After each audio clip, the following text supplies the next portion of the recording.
Hi everyone. So as I promised, now we're going to start with the another part of the same chapter, Lost Spring. In the first part, we have learned about a small boy Sahib who was a rag picker and how his surroundings have always made him feel man of poverty, a small child of poverty, and why he could not rise above that.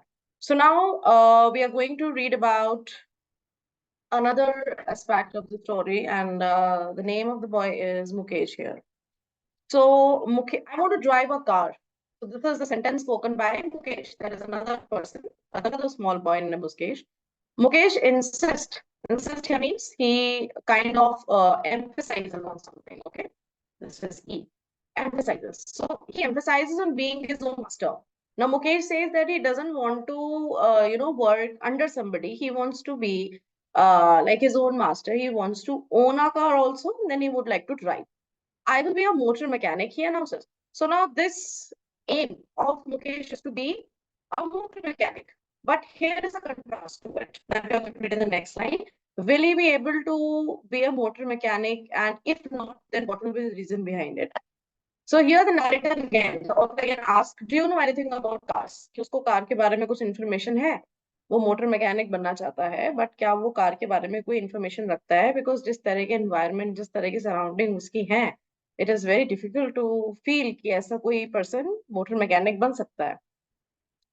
Have you learned to drive a car? He answers, looking straight into my eyes. His dream looms like a mirage amidst the dust of street that fill his town, Firozabad. अब यहाँ पे पहले जो हमारा था Sahib, he was a resident of Singapore, if you remember. And now here we have Mukesh, who is a resident of Firozabad. Situation is same almost, okay. अब यहाँ पे मिराज का क्या मतलब होता है? ऐसी चीज जो अपीयर होती है कि वो ट्रू है लेकिन सच नहीं है, एक तरीके से मिथ, ऐसा कोई धोखा. तो उसका जो ड्रीम है वो ऐसा एक धोखा लग रहा है, मतलब एक ऐसी चीज जो रियलिटी में कभी कन्वर्ट नहीं हो सकती, क्योंकि वो कहाँ रहता है? अमिट्स. अमिट्स का मतलब होता है in the middle of. Midst इसमें लिखा हुआ है, आप समझ सकते हो, इन the middle of.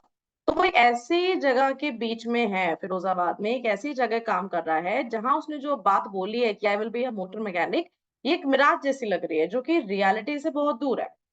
And what is Firozabad famous for? It is famous for its bangle.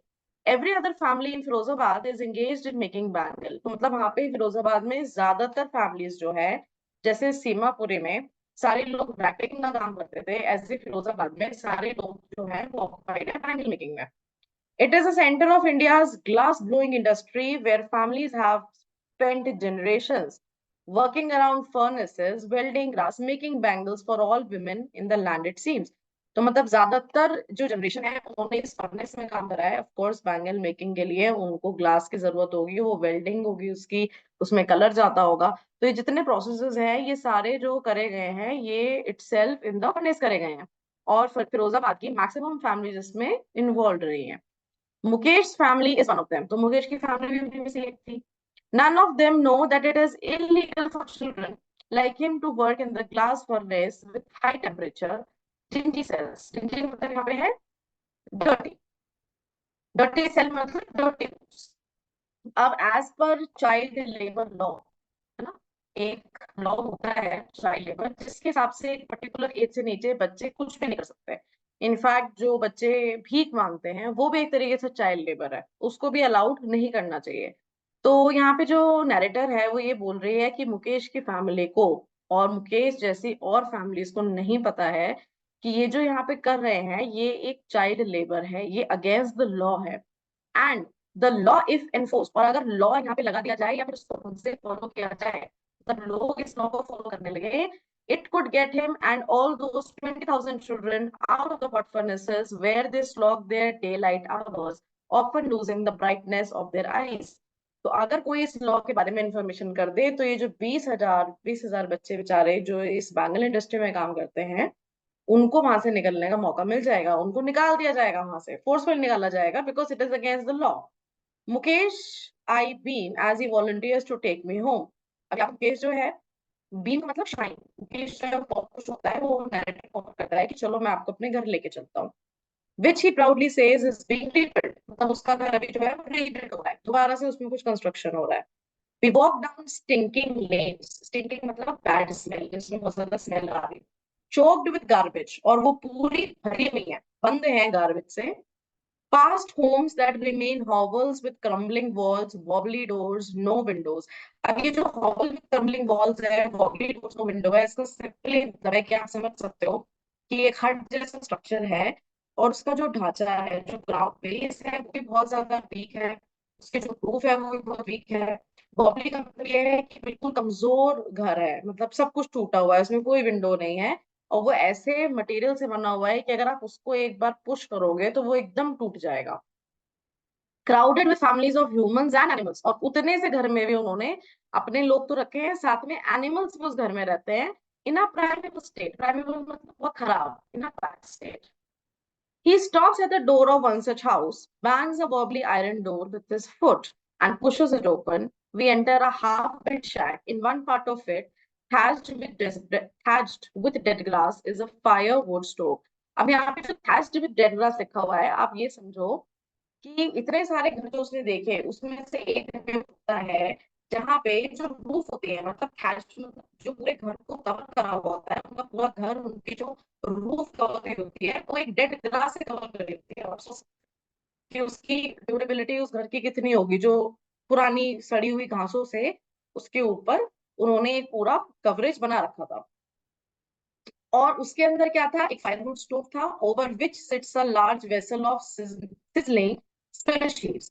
On the ground in large aluminium platters are most chopped vegetables. तो ये तरीके से दिखाया हुआ है कि वो कुछ सब्जियां बना रही है, जिसमें एक एल्यूमिनियम की प्लेट और प्लेटर्स रखे हुए हैं, उसमें चॉप वेजिटेबल रखी है, और जो वेसल है वहां पे उसमें ऑलरेडी स्पिनच प्रिपेयर हो रहा है. Afraid, frail मतलब बहुत कमजोर, weak. Young women is cooking for the evening meal for the whole family. यहाँ पे एक बात ध्यान रखने वाली है कि यहाँ पे जो यंग यूज करा गया है, उसका एक सिग्निफिकेंस है जो आप समझोगे अभी. तो एक विमेन वहां पे दिखाई देती है जो काफी यंग लग रही है, और वो ये सब खाना बना रही है पूरी फैमिली के लिए. Through eyes filled with smoke she smiles. अब यहाँ पे स्मोक किसकी है, क्योंकि वो स्टोव पे काम कर रही है, उससे बहुत ज्यादा धुआं निकल रहा है.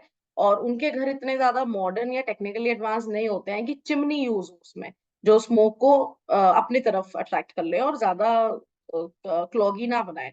अब वहां पे जो डायरेक्ट स्टोव पे वो काम कर रही है, उसमें इतनी ज्यादा स्मोक है कि वो उसकी आंखों में भरी हुई है, लेकिन फिर भी वो बेचारी शी इज जस्ट स्माइलिंग, क्योंकि उसके लिए बहुत नॉर्मल है, वो रोज ये काम करती है. अब वो कौन है? She is the wife of Mukesh, elder brother. Not much older in years, she has begun to command respect as Bahu, the daughter-in-law of the house, already in charge of three men, her husband, Mukesh, and their father. अब एक छोटी सी लड़की जो शायद मुकेश से कुछ साल ही बड़ी है, हो सकता है 5-6 साल बड़ी हो, उसकी जल्दी शादी कर दी गई, क्योंकि एक स्लम जैसे एरिया में ये लोग रहते हैं. अब उसकी शादी हो गई, अब वो पूरे घर को देखती है. अब पूरे घर में उसके मुकेश के फादर, मुकेश का भाई और मुकेश, तीनों की रिस्पॉन्सिबिलिटी उस लड़की ने अब ले रखी है, क्योंकि अब उसको एक क्या पोजीशन मिल गई है, डॉटर इन लॉ की, या वो घर की बहू है, and she is expected to take care of three man of the house. When the older man alters, तो ओल्डर मैन, यहाँ बात हो रही है मुकेश के फादर की. She gently withdraws behind the broken wall and brings her wheel closer to her face. अब जैसे ही मुकेश के फादर आते हैं, he is an old man, तो यहाँ पे जो ये विमेन होती है क्या करती है, ये थोड़ा सा पीछे जाती है और अपने फेस को अपने साड़ी के दुपट्टे से कवर करती है, क्योंकि बहुत से पुराने जगह पे जहाँ पे बहुत ज्यादा एडवांसमेंट नहीं है, वहां आज भी लोग अपने फेस को, एटलीस्ट फीमेल अपने फेस को एल्डरली मेल के सामने कवर करती हैं. In this case the Elder is an impoverished bangle maker. impoverished मतलब पुअर. अब ये जो उनके फादर हैं, ये भी बहुत गरीब बैंगल मेकर हैं. Despite long years of hard labor, first as a tailor, then as a bangle maker, he has failed to renovate a house. तो इनके जो फादर हैं वो पहले टेलर थे, उसके बाद he started making bangle making, free bangle making business में इन्होंने आना शुरू करा. लेकिन इतने साल के बाद भी अपने घर को रेनोवेट नहीं करा पाए, क्योंकि उन्होंने इतनी इनकम बनाई नहीं. All he has managed to do is to teach them what he knows, the art of making bangles. अब वो सिर्फ इतना कर पाए, जो मुकेश के फादर हैं उन्होंने अपने बड़े बेटे को ये बैंगल मेकिंग सिखाया, फिर मुकेश को ये बैंगल मेकिंग सिखाया. तो बस अपनी जनरेशन को उन्होंने ये स्किल पास करी, आर्ट ऑफ मेकिंग बैंगल्स. इसके अलावा वो उनको कुछ भी प्रोवाइड नहीं कर पाए.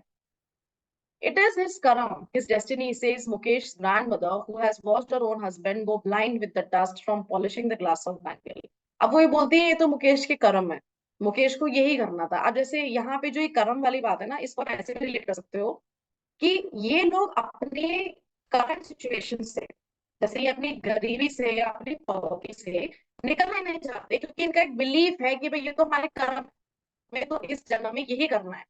सो maybe it is their own thinking जो इनको अपनी पॉवर्टी स्टेट से निकलने से रोक रही है। इसी की हमने चैप्टर के स्टार्टिंग में बात करी थी जब मैंने पार्ट 1 बनाया था, कि कई बार इनकी जो पॉवर्टी का रीजन है वो सिर्फ इलिटरेसी नहीं है या पैसों की कमी नहीं है, वो ये भी है कि इनके कुछ ट्रेडिशन चले आ रहे हैं, इनके फोर फादर्स या इनकी जनरेशन ने बोला है कि भाई तुम तो इसी काम के लिए बने हो, तुम्हारे कर्म ऐसे हैं, या फिर तुम इससे आगे नहीं बढ़ सकते, तुम्हारे अंदर पोटेंशियल नहीं है, जो इनको आगे बढ़ने से रोकती है।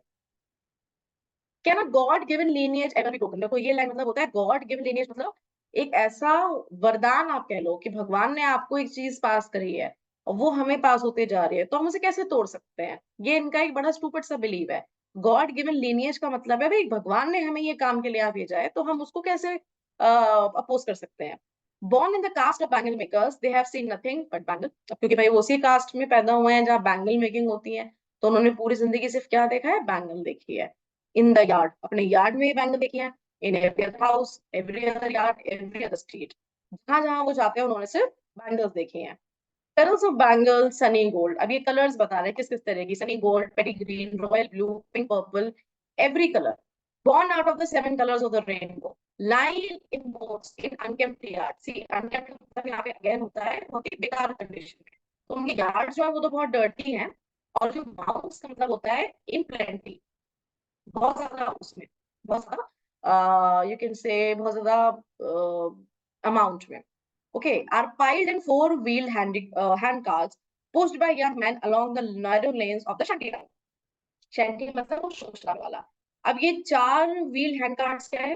वो ये बोल रहे हैं कि इतने कलर्स की, 7 कलर्स जो होते हैं आपके इंडिगो के, उसमें से बहुत सारे कलर्स बना के बैंगल्स बनाई जाती हैं और उनको पाइल कर दिया जाता है। एक हैंड कार्ड देखा होगा, एक ठेला लेके लोग अक्सर घूमते हैं, तो उनको यहाँ बैंगल पाइल करके रख दी जाती है, और जो यंग मैन है घर के वो ठेले को लेके बैंगल बेचने जाते हैं।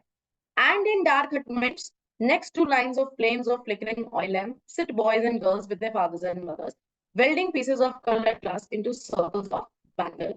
Their eyes are more adjusted to dark than to the light outside. That is why they often end up losing their eyesight before they become adults. अब यहाँ पे क्या है कि फर्नेसेस जो होते हैं, फर्नेसेस में भी थोड़ी लाइट होती है, लेकिन यूजुअली वो थोड़ा अंधेरा वाला एरिया होता है। तो ये बोल रहे हैं कि वो बच्चे डे लाइट में बाहर निकलते नहीं है, क्योंकि वो अपने फर्नेसेस में, इंडस्ट्री में काम करते रहते हैं, और वो एक, अब जिन घरों में रहते हैं उसमें भी बहुत ज्यादा अंधेरा होता है, मतलब बहुत अच्छे सीएफएल या लाइट्स नहीं होती हैं, तो उनकी आंखें जो हैं वो एडजस्ट कर गई हैं उस अंधेरे को, मतलब अब वो यूज टू हो गए हैं उस अंधेरे के रहने के। अब वो ब्राइटनेस नहीं देख सकते। एक होता है कि आप किसी अच्छे एनवायरनमेंट में रहो, किसी अच्छे जगह रहो जहाँ पे बहुत लाइट है, तो अब उनको वो चीज पॉसिबिलिटी उनके लिए है ही नहीं। तो अब उनको क्या करना है, सिर्फ अब उनका जो आंखें हैं वो उस डार्कनेस को एडजस्ट कर गई हैं, अब वो किसी लाइट में रह ही नहीं पाते। और इसी वजह से कई बार ऐसा होता है, क्योंकि वो इतने अंधेरे में रहते हैं, इतनी स्ट्रॉन्ग बीम ऑफ लाइट को भी कई कई बार फर्नेस के टेम्परेचर पे फेस कर लेते हैं, कि उनको कई बार ऐसा हुआ है कि वो हो जाता है। Savita, a young girl in draping dress, sits alongside an elderly woman soldering pieces of glasses। हम यहाँ पे एक और बच्चे की बात करेंगे जो कि है सविता। अभी उसी फिरोजाबाद में है और एक ये elderly woman के साथ सोल्डरिंग कर रही है। As her hands move mechanically like the tongues of machine, और वो इतनी ट्रेंड हो चुकी है कि उसके हाथ बिल्कुल ऐसे काम कर रहे हैं जैसे मशीन के हाथ काम कर रहे हैं, मैकेनिकल है, मतलब कोई ऐसा नहीं है कि अलग तरीके से उसने करा हो।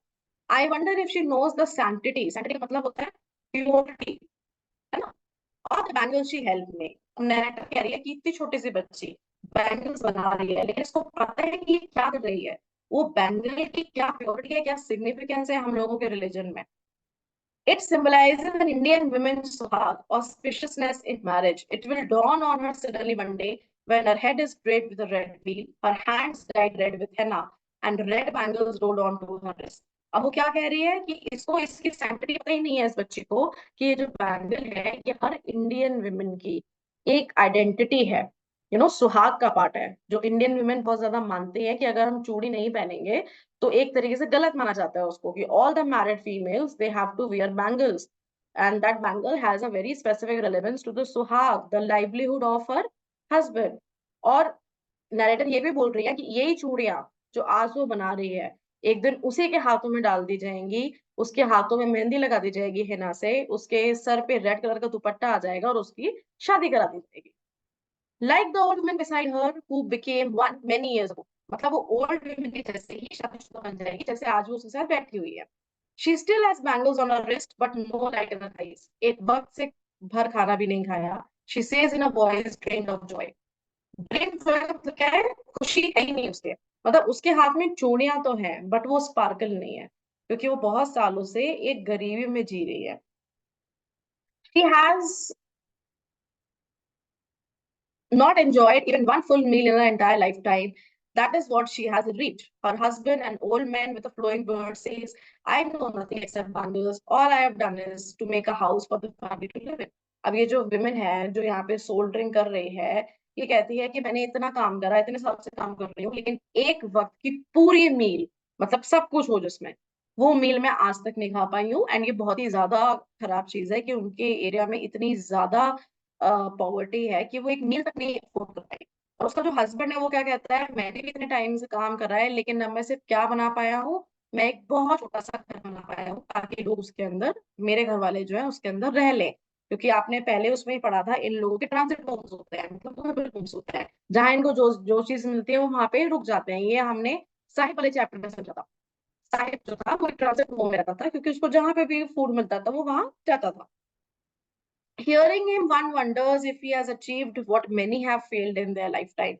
He has a roof over his head. तो लोग जब सुनते हैं तो वो कहते हैं कि भाई कम से कम तुमने ये घर तो बनवा लिया, हम तो ये भी अचीव नहीं कर पाए, हमारे तो सर के ऊपर छत भी नहीं है। तो वो इसको भी अचीवमेंट मानते हैं कि अगर तुमने एक घास से ही अपना घर बना लिया ना, तो वो तुमने बना लिया है, क्योंकि हमारे पास उसके पैसे भी नहीं है।